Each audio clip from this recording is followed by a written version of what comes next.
Okay, so now I'm going to do this problem. This is going to be a basic problem. But I want, even with this simple problem, to instill in you some good habits when it comes to solving word problems such as this. For example, in this case, let's read it together. A rectangle has a length that is 3 units longer than the width. If the perimeter of the rectangle is 36, what are the dimensions of the rectangle?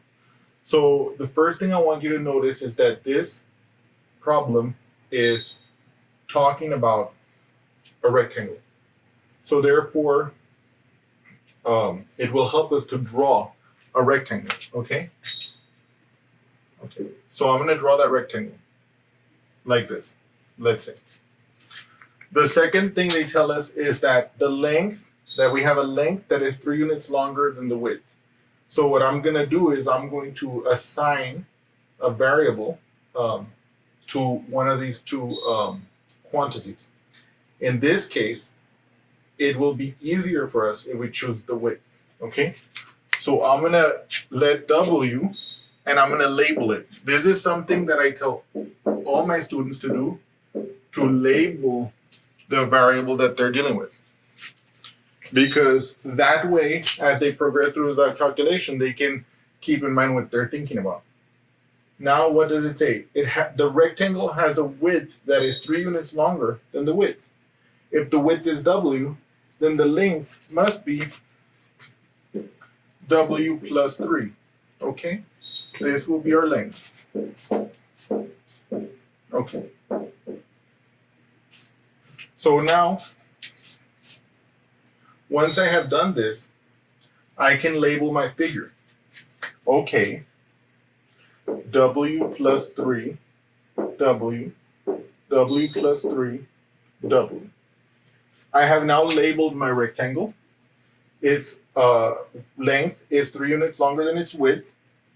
And now we can talk about what we're looking for. It says to us, if the perimeter of the rectangle is 36, what are the dimensions of the rectangle? So now here we could do one of two things. We could think intuitively, the perimeter is the sum of the lengths of the outside of the figure. So I could add this plus this plus this plus this. Okay, in other words, how much fence would I need is the way you want to think about perimeter. Or I could actually use the perimeter formula for rectangle. Okay, and let me write that in here on the side for us.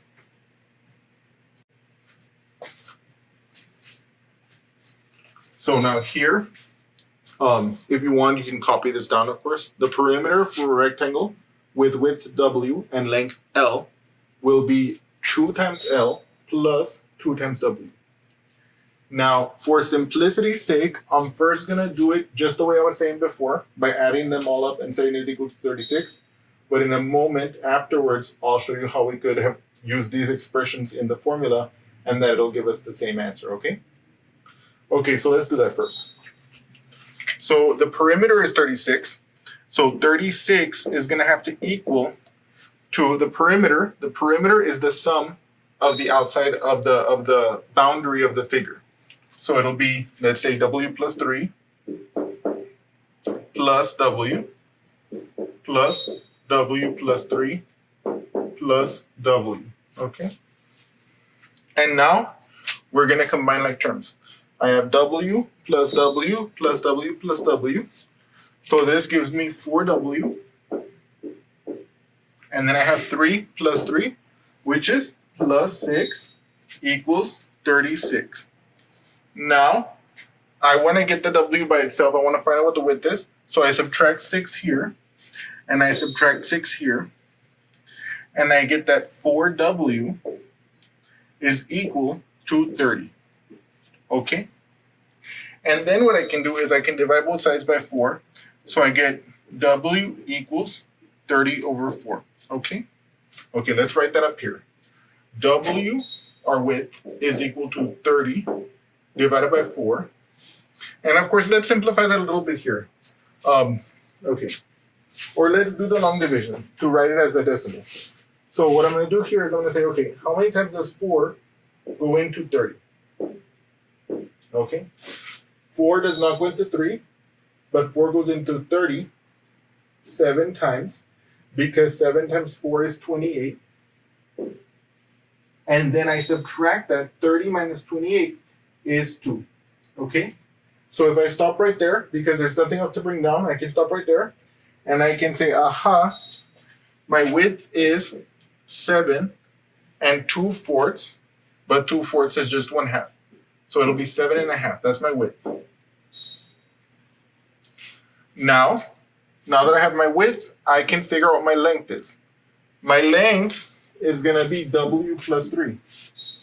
So 7.5 plus 3 is going to be 10.5. Okay? Okay. So my length here is going to be 10.5. Okay? And so now if I want to, I can replace the variable expressions for my rectangle, and I can put what I found them to be. The width is 7.5,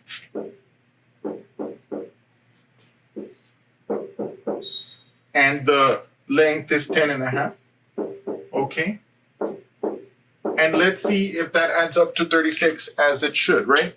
So 7.5 plus 7.5 will be 15.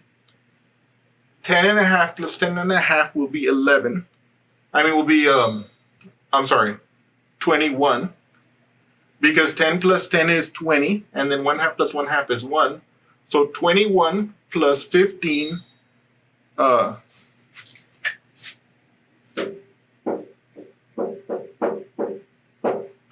that's 36. Okay? Now I realize that some of you might have wanted me to do the addition here explicitly for how I did 10.5 plus 10.5, or 7.5 plus 7.5. So I'm going to do that here below, okay? So if I have a fraction like 7.5, okay, and I add a fraction like, let's say, 7.5 to it, okay? First of all, I have to make sure the denominators are the same for the fractional part. In this case, they are. So in order to add these two fractional parts, I add the numerators. 1 plus 1 will give me 2. So that'll be 2 over 2. And then the 7 plus 7 is 14. So that'll be the 14.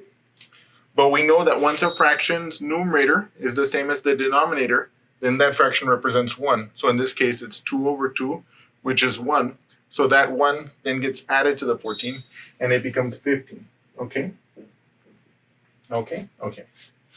Now, it would be more complicated if they did not have matching denominators. And of course, it would be more complicated if the number on top went over. So let me do an example of that here. This is what I'm about to do right now is not related to this problem, but I just want to do a brief recap, just to, yeah. So for example, let's say I had 8 and 5 over 7 plus, let's say, so let's say I had 8 and 5 over 7 plus, let's say, 9 and let's say 6 over 7. Okay.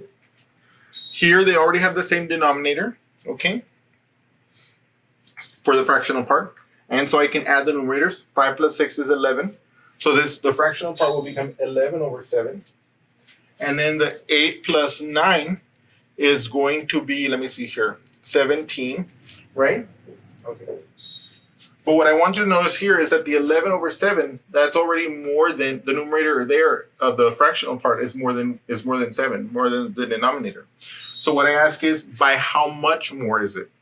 Well, I know that 7 plus 4 is equal to 11.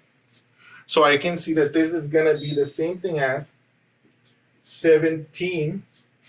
And then here it's going to be the fractional part. I can rewrite it as plus 1 and 4 over 7. Okay? Because I saw that 11 over 7 is the same thing as 7 over 7 plus 4 over 7. So that's going to allow me to rewrite that as 1 and 4 sevenths. This fractional part, 11 over 7, is 1 and 4 sevenths. 1 and 4 sevenths. I now can combine it with the 17 to give me 18 and 4 over 7. Okay. So that's like how you would handle a situation like that where the sum of the two fractional parts has a numerator that's greater than the denominator. You find out by how much. Sometimes it could be much more than like once over. Like let's say it had been 22 over 7. Then you would have said, oh, okay, well 7 goes in there 3 times, so it would have been 3, and then 1 over 7 because 1 would have been the remainder. But of course, this kind of addition for fractions is perfectly legitimate, and it can be like tweaked to deal with denominators that are different and stuff like that. But if it's more complicated than this, I recommend using a different technique, and I can show you that in a later video. But I just wanted to recap that why 7.5 plus 7.5 equaled 15, and why 10.5 plus 10.5 equals 21. Okay, which was of course the situation in this problem. And let me see what else. Okay. Now let's suppose, hypothetically, that we had wanted to use the formula for the perimeter. Then what we would have done, I'm just going to briefly do it here as a little extra. So that would have been 36 equals to, because our perimeter is 36, right? Perimeter would have equaled 2 times the length. Our length was 2w plus 3 plus our 2w. Well, our width was our w, so I'll just leave it as w by itself, like this. The reason, now you might ask, well, Dave, we already solved the problem. Why would you want to do it with the formula now, given that we didn't use it before? So the reason why I'm doing this, first of all, it's an extra. I want to give you this extra for all of you guys. But I also want to take this opportunity to show you that when we apply this formula, in this case, we're going to have to use the distributive law. See, 2 times w plus 3 is an expression that we're going to have to use the distributive law for. So I'm going to have to multiply this 2 times this w, which will give us 2w, and then the 2 times the plus 3, which will become plus 6. And then, of course, I bring down the plus 2w from over here, and this is going to be also 36, of course. And then from here, you can see that this right-hand side is going to indeed give us the 4w plus 6 as we got before, 36. And then from here onward, we would solve it just as before, and we would get the same result as we did before. But so I wanted you to see how when we applied this formula, first of all, we would get the same answer, of course, because it captures the same idea of the perimeter, adding up all the sides of the figure to figure out, like, for example, what length of fence we would need to wrap it. But also because I wanted to make sure that you guys saw that when we applied the formula to this problem, we had to use the distributive law here. And, well, I hope that you've enjoyed this video. And, well, let's continue.